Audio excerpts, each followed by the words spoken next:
your stand-up box office record. What record did he break?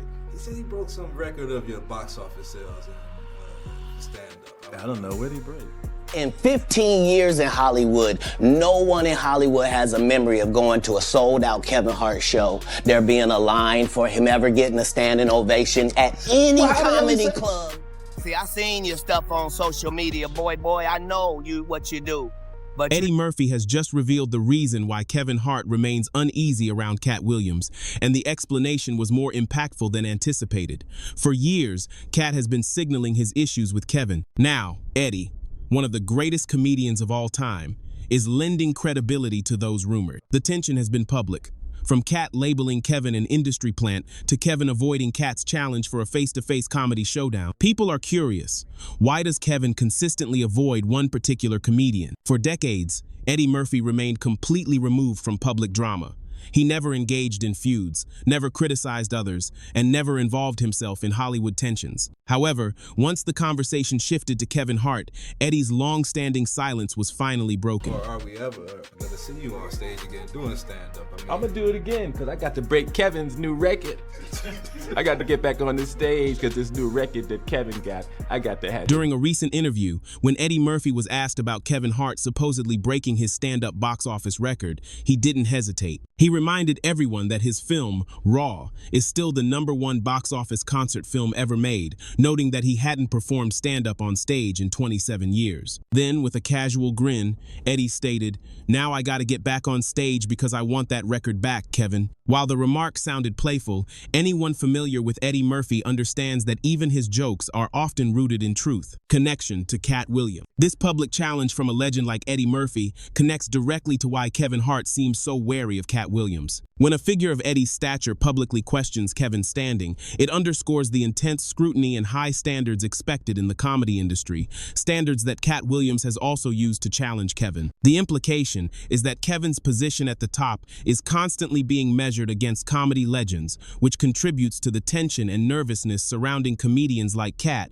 who openly challenge his success. And that came to LA, and in his first year in LA, he had his own sitcom on network television and had his own movie called Soul Plane that he was leading. No, we've never heard of that before that person or since that person. What do you think a The public challenge from Eddie Murphy does more than just question the box office numbers. It shakes Kevin Hart's credibility. Kevin has spent years cultivating a carefully crafted, polished, family-friendly, and highly marketable brand. When a comedic legend like Eddie Murphy publicly questions the foundations of that success, it naturally compels people to look deeper into Kevin's rapid rise. Katt Williams' accusations. This is the context in which Katt Williams steps in.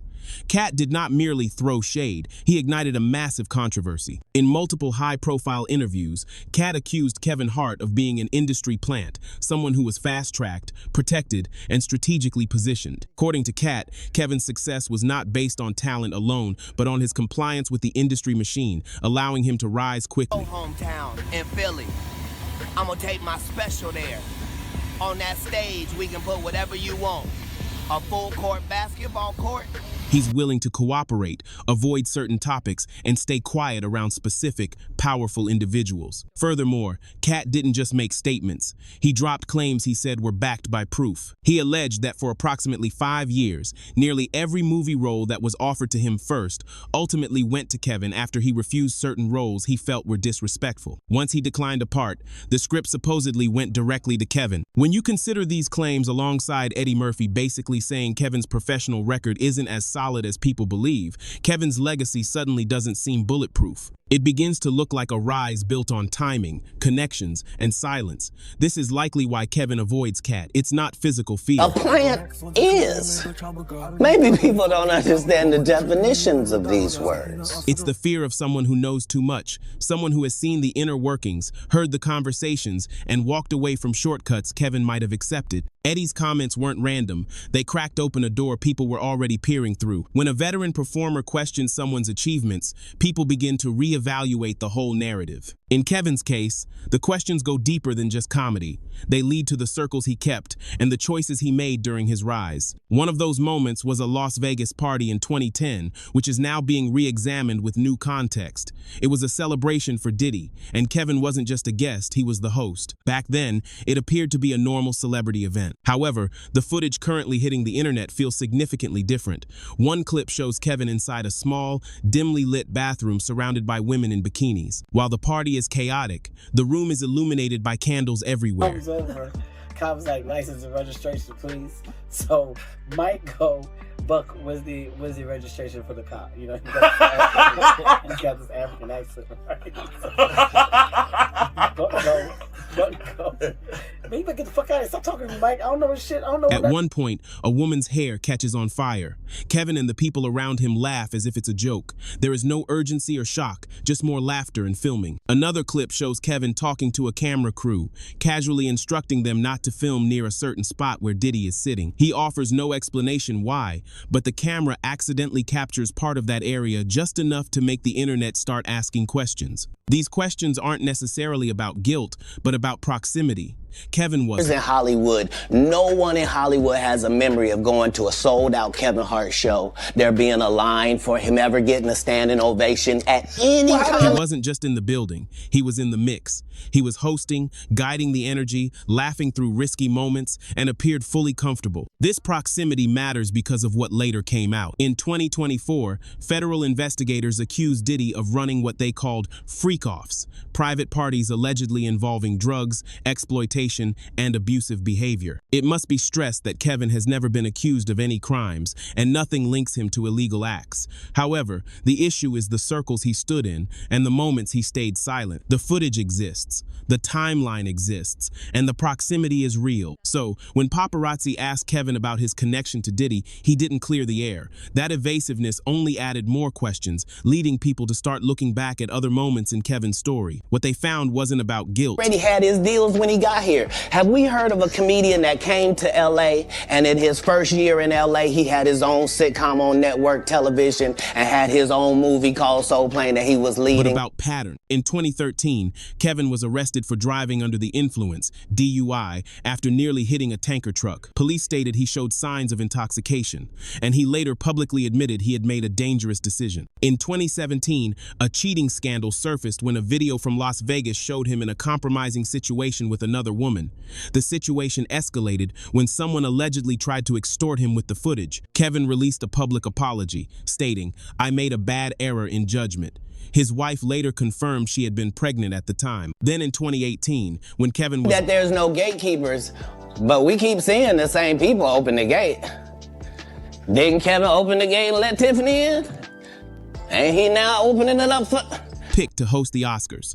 Old tweets and stand-up clips resurfaced, showing controversial jokes about the LGBTQ+ community.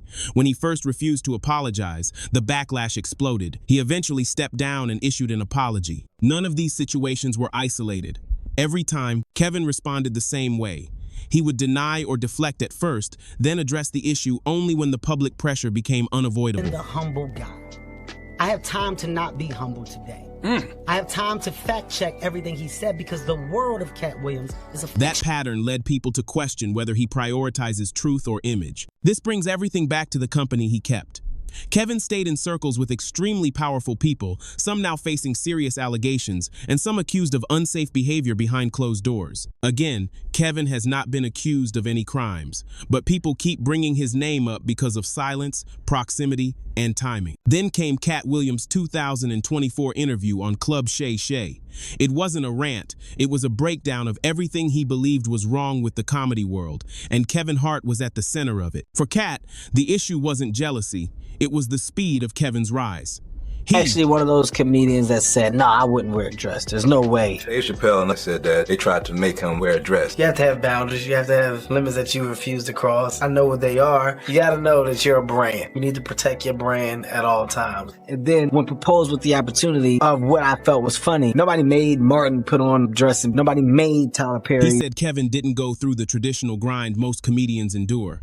While comics typically build their careers city by city, club by club, Kevin seemed to jump past the struggle entirely. Katt even questioned parts of Kevin's timeline shown in his Netflix documentary with Chris Rock. The documentary highlighted Kevin's East Coast roots, but Katt said the timeline didn't line up with how Kevin also showed up in Los Angeles comedy circles at the same time. To Katt, it didn't add up, and he wasn't afraid to say it. Katt Williams didn't hold back when he asked the question that still follows Kevin Hart today. So, how was he in Los Angeles grinding at the same? Let's move past that, Mo. Let's do some great things together. Don't even worry about it. Whatever y'all want to do, I will partner with you. I'll executive produce with you. You just let me know what you want to do. She asked, all the time he was supposedly building his name on the East Coast. Katt said the timeline didn't match, and he meant it. That's when the word plant stopped being a joke and turned into a real accusation. In Katt's world, a plant isn't merely an insult. It's someone placed into the system, handed opportunities other comedians never get, and then promoted like they climbed the ladder on their own. From Katt's point of view, Kevin's rise never added up. The roles, the deals, the speed, it didn't feel like the result of the usual stand-up hustle. It felt like a handoff, and Katt wanted answers. Kevin has tried to clear things up before. In a 2014 interview on Oprah Prime, he was asked directly about the idea that his success happened overnight. Kevin responded that Hollywood always makes things look instant, but he had been grinding for 18 years. He said he studied legends like Eddie Murphy and Chris Rock, learning from their mistakes and wins. He even told Oprah that images of comedy legends covered the walls of his house as daily motivation. What separates me is my drive, Kevin said. My drive is other people's success. But for Katt, none of that touched the real issue. Katt wasn't asking whether Kevin worked hard. He was asking, and we're going to talk Tuesday. Don't worry about it. I'm telling you right now, it's a miscommunication. That was 2 years ago. If you talk to him, I talk to him. I've never talked back to... Katt Williams did not just call out Kevin Hart, he dismantled the entire structure of the entertainment industry. As the conversation around Kevin's rise grew louder, Katt dug deeper, arguing that Hollywood is not a place where talent naturally wins. Instead, he claimed there are real gatekeepers, and that Kevin had become one of them. To explain his position, Katt pointed to Kevin's connection with Tiffany Haddish. Tiffany is now a household name thanks to Girls Trip and hosting Saturday Night Live, but her path wasn't always glamorous. She has spoken openly about being homeless and living in her car while chasing a career in comedy. In a 2018 Vanity Fair interview, Tiffany recalled that Kevin noticed her sleeping in her car outside the Laugh Factory. He gave her $300, told her to get a hotel room, and advised her to write down her goals. She followed that advice and slowly began checking things off her list. However, Katt was unmoved by the inspirational version of her rise during his appearance on V103's Frank and Wanda Morning Show.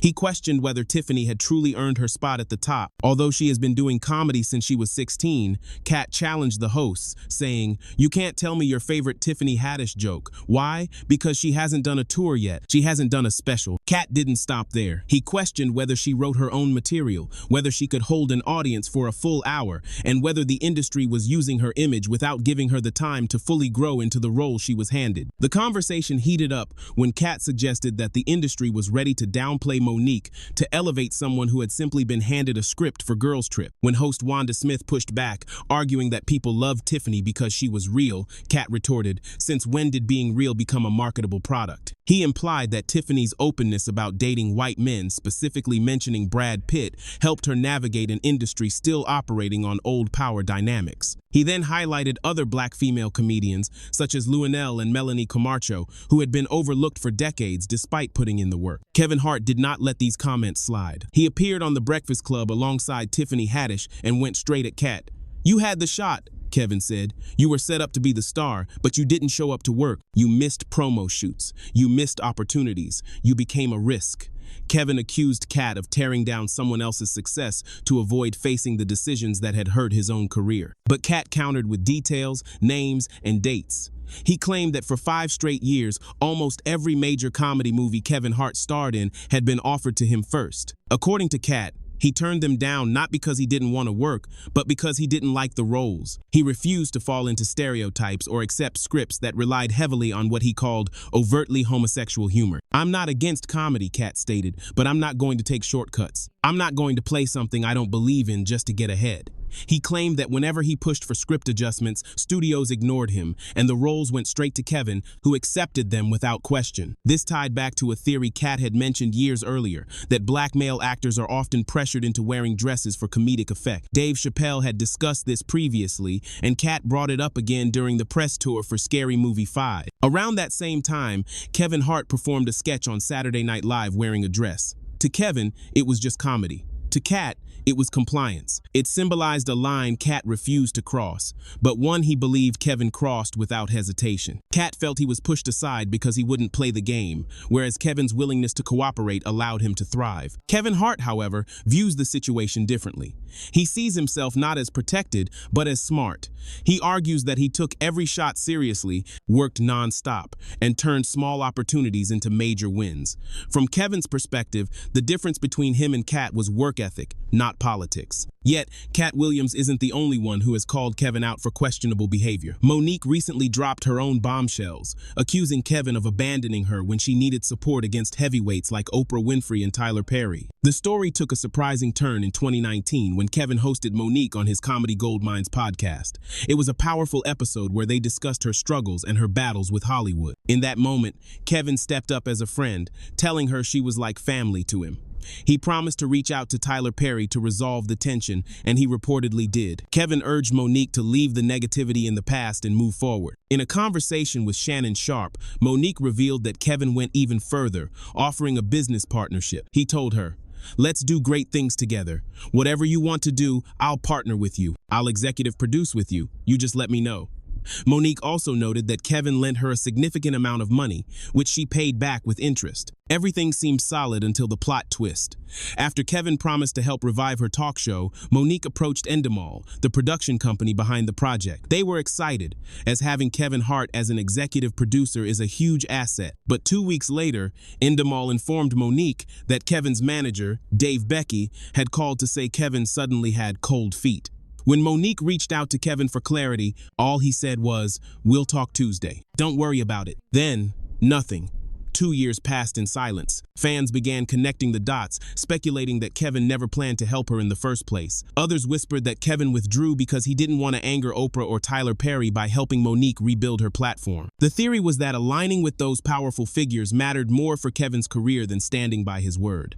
While these are opinions rather than proven facts, the conversation became unavoidable. This brings us back to Eddie Murphy.